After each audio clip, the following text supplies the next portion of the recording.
day to all the moms out there. Please welcome fellow New York chefs and Food Network stars, Chris Santos and Jeffrey Zakarian. All right, let's get down to it. Who do you guys got today? Executive chef and owner of Kennebunk Inn in Maine, Shanna. Oh, hey. Next up, meet the executive chef and owner of Lily's Bistro in Louisville, Kentucky, Cary. You'll have 20 minutes to make an ingredient that I've chosen the star of your dish. And in the tradition of a Mother's Day brunch, that ingredient is bacon. Go.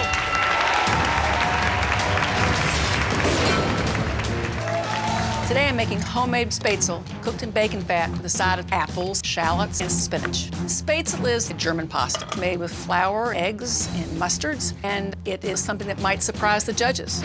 Growing up in Louisville on a 300-acre farm, I lived and breathed cooking. I knew then that I wanted to be a chef. In 1988, I opened my first restaurant, Lily's Bistro. I've been nominated 6 times for the James Beard Foundation. I'm making a spaghetti carbonara with arugula and candied bacon. Carbonara is a cream and pasta egg dish. Typically use pancetta in it, but bacon is a great substitute. If bacon's gotta be the star, this dish is gonna bring it out. I've been cooking ever since I can remember. As a kid, I loved baking in my toy oven, but never did I imagine that I would end up being a private chef in some of the most cosmopolitan cities in the world. And then I married a fellow food-obsessed chef. We decided to take a real plunge and open a restaurant of our own. Our lobster dishes are so in demand that we now distribute them nationally. Next, I'm going to make a spätzle dough. I'm mixing up my eggs and my sour cream, Dijon mustard, whole grain mustard, flour, my dry mustard, and my salt. Mustard adds a nice tangy finish, and that will make bacon the star. I'm kind of panicking, because if I can get the spätzle through the colander, I can't do my dish. You might try something else. I'm going to this larger colander I see. Okay, I'm gonna keep trying. Are they going through now, yeah? Are they? Yep. The minute my spätzle hits the water, they're done. I'm gonna take them out, put them in ice water. I feel very confident making this dish. I'm gonna do a couple eggs, some heavy cream, some spicy red pepper, and then that's gonna coat the pasta. 7 minutes to go. I cannot believe I haven't dropped my pasta in the water. To add a little sweet and savory to my spätzle, I'm gonna saute shallots and apples in the bacon fat. Next, I quick sauteed some spinach in some bacon fat. All the flavor is in there. It's liquid gold. 6 minutes. But I realize now I took my eye off the bacon and it's overcooked. You gonna make it? Hope so. I don't have time right now to cook any more bacon. Maybe I can pick out the darker pieces. 1 minute, guys, 1 minute. I'm nervous because I need to start plating up. First, I put the spätzle, apples, and shallots. Then I add the sauteed spinach. I sprinkle brown sugar on my bacon to give it a little bit of a sweet texture. 30 seconds. I'm plating the carbonara, and I finish that with a little bit of fresh grated Parmesan Reggiano, and then top that with fresh arugula and candied bacon. 4, 3, 2, 1.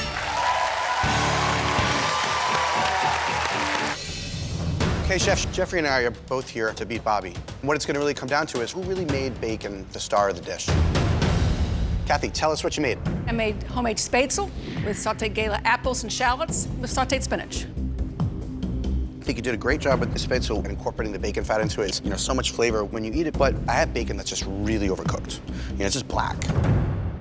But I thought that there was some really good ideas here. The mustard powder and the flavor of the spätzle is really good. Bacon, apple, mustard, there's a real nice harmony there of the flavors. Shanna, tell me about what you have here. I did a spaghetti carbonara with arugula and then some candied bacon. The sauce with the bacon was really good. Carbonara is a heavy dish, and it really needs something to sort of counterpoint it, and I think that worked with the arugula. However, what I can't help but notice is this pasta is almost raw.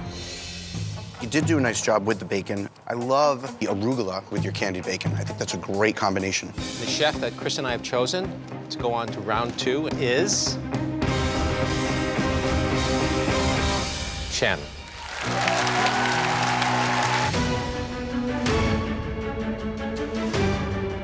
Okay, Chef, hit me with it. What's the signature dish? What are we cooking? My signature dish is croque-monsieur. Oh! Vive la France! You'll both have 45 minutes, and that time starts now. Yeah! This is a different game. I've cooked this dish many times before, and I feel like it represents my restaurant. I know that this dish is gonna beat Bobby, but I'm making it Maine style. So I'm bringing fresh Maine lobster, curried mango bechamel, smoked Gruyere, and tasso ham on a challah bread. So right away, I decide to do a croque-monsieur with 2 hams and 2 cheeses and a Mornay sauce. So I take equal parts flour and butter, and then you add scalded milk, grated Gruyere cheese, and Parmigiano cheese. It's like a cheesy cream sauce. Lobsters are cooking, so next I want to start on my bechamel. Bechamel sauce is a classic. Flour, butter, and milk, but I want to put a twist on mine and add curried mango to it, because then it's going to make it more modern. I have cut up red onion, jalapeno, garlic, fresh ginger, and then I'm going to add some curry powder, some mango, vinegar, and some honey. I'm using a sourdough. It's not overpowering, but it's got a little flavor to it. Throwing in some salt and pepper, crusting the bread. So my mango chutney has totally cooked down. I want to get it nice and silky smooth, and then add that to my bechamel. There are a lot of elements in this dish. I have got to make sure I know exactly what I'm doing, or it's all going bad. I race to get those lobsters into their ice bath, which is gonna stop the cooking process.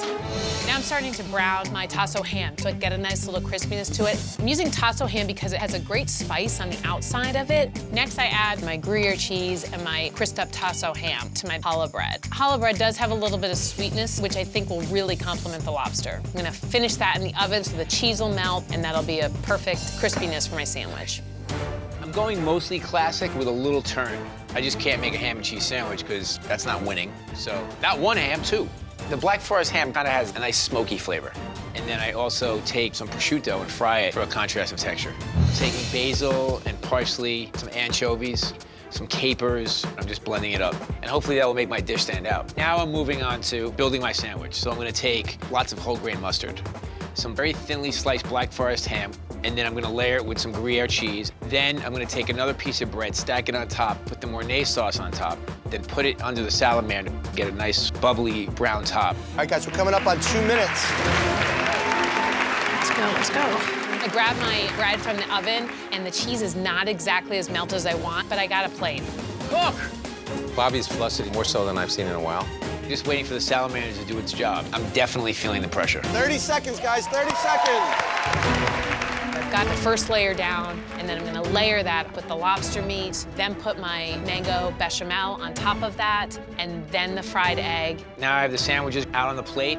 Then I put the fried egg on top, some of the green sauce, some of the prosciutto. 5, 4, 3, 2, 1. Well done. Shanna, Bobby, I'd like to introduce you to your judges. First up, the owner and executive chef of Delicatessen, Michael Ferraro. Next up, the president of the James Beard Foundation, Susan Angaro. And the chef proprietor of Picheline, Terrence Brennan. So judges, in honor of Mother's Day, the chefs made croque madame. It is a blind taste test. Bon appetit.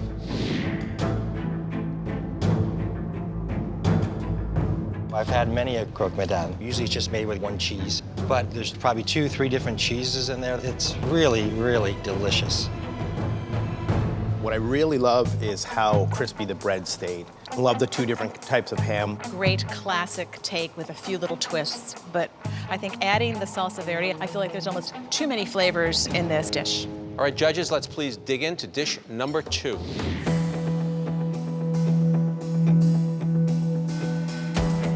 First of all, I give this A for presentation and trying to do a new twist on a very classic dish. This one, I think, takes it up a notch. I love the ham. The ham, I can just eat that alone. As far as the bread, in this case, it's a little bit too thick.